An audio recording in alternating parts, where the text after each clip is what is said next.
Hi everyone, I'm MaryAnn. I'm a visual artist and voice coach from Singapore, currently in Singapore, and welcome to day 54 of my 100-day vlog series. So if you are someone who has a dream and you know you have a dream and you really want to pursue it and you've started to take action to pursue it but you're struggling, I totally know what that journey is like because I have been doing that for many years of my life. I would say ever since I was a child, I've always been a very big dreamer and I've had all these amazing dreams of being an artist, an actor, a singer, a performer, basically everything in like the arts area and the creative side of things. But it was only in the last 7 years or 8 years or so that I really started to learn what it means to pursue your dreams and what it means to manifest them, what it means to take action and how to create practical structures such that, the aspirational stuff can actually come true.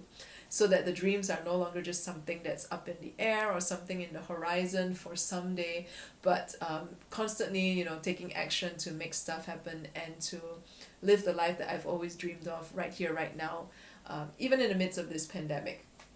So if you're someone who really wants to pursue your passion, to create a meaningful and worthy purpose for yourself, to do whatever it is that truly matters to you and make your dreams come true, feel free to ask your questions in the comments, or you can directly message me through any one of my social media links in the write-ups attached to these videos.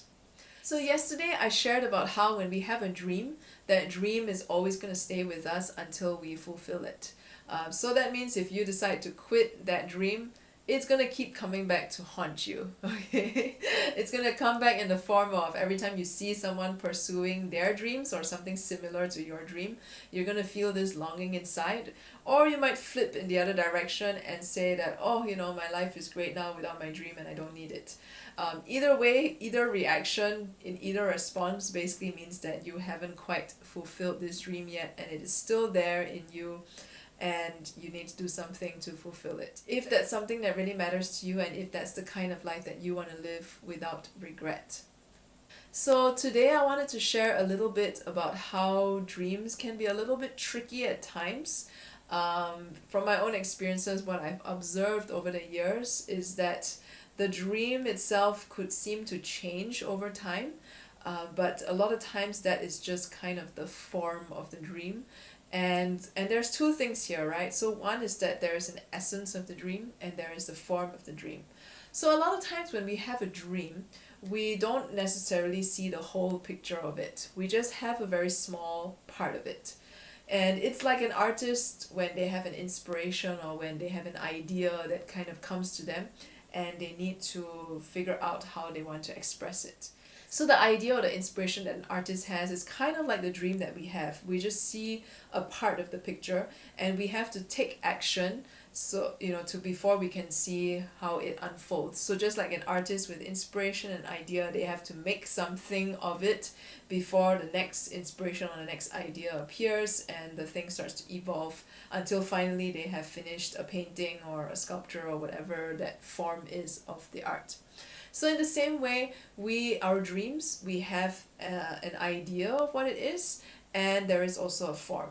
And the essence basically is kind of the idea of what the dream is, or the theme of the dream. It's a little bit hard to put into words, but it's like what your dream is really about, rather than the form of it. And then on the other hand, there is the form, which is how it would be expressed in this life. So, for example, using myself, I always wanted to be an artist. And when I was a child, being an artist for me meant drawing because that was what I really loved, drawing. But then, I was discouraged from that dream and I completely forgot about it for 20 years. And in the meantime, I had other dreams like being an actor, being a singer, being a songwriter. And then when I came back to art again, I decided to go full-fledged into being an artist. And that's what I've been doing for the last 8 years. But interestingly, in the meantime, a couple of years ago, I started to come back into singing again. And then 2 years ago, I trained to be a voice coach. And now, not only am I a visual artist, I also work with people on improving their voice and improving their expression. And I'm starting to question myself as to why these things, why am I an artist, but I also am a voice coach and I've trained as a life coach and I'm here talking about pursuing your dreams. Like, what is my dream really? What is the essence of the dream? And I'm starting to see now that the one common thread underneath my dream is really about expression. It's about expressing my ideas, expressing my love for art, expressing my love for creativity, expressing my love for sharing about, pursuing your dreams. And I feel like, the dreams that we have is really an expression of our true selves in our lives. Like, it's like an artist, having the inspiration and ideas, and they put it on the canvas, and then they have more inspiration ideas as they work, and ultimately when they finally complete that painting, in the same way, we have our dreams. Is like the inspiration and ideas that an artist has, and then as we follow them and we start putting more paint on our canvas, we ultimately end up with a painting that represents our entire life. So I believe that the dreams that we have are really an expression of our truer self, of our most authentic self. And that's why I think it's really important for us to take action and pursue our dreams and to really make things happen. So ultimately, underneath all my dreams, there is a common thread there, which I feel right now has to do a lot with expression, with figuring things out, with uncovering the process, something along those lines. Okay, so in the same way, the dreams that you have and the dream that you have, there is kind of a theme underneath that. So don't get too fixated on what the form is. And don't be too worried that, oh, and how come, one day I want to be a chef and then tomorrow I want to be an astronaut or something. Like there's usually a commonality somewhere. And it's also, as we figure out what our dreams are, as we pursue them, as we manifest them, we start to adjust ourselves also, and we start to see that we can actually combine what seem to be very contrasting or different dreams, and combine them into something totally new and totally original that nobody else has ever done before, because this can only come from something that is uniquely you. You as a person who has dreams, there is a certain theme in your life, there's a certain theme that you want to express, there's a certain painting or sculpture or whatever art form that your life is really going to be about, and it's very unique to you. And I think that the essence of the dream is something that doesn't really change. I think it's something that has always been with us, always been with our true selves. And really, as we go in this journey of life and we start to uncover the little clues that we get, which are the dreams that we have, they are like little clues to figure out what this picture of our life is like, what the essence of this dream really is, what the essence of who we are really is.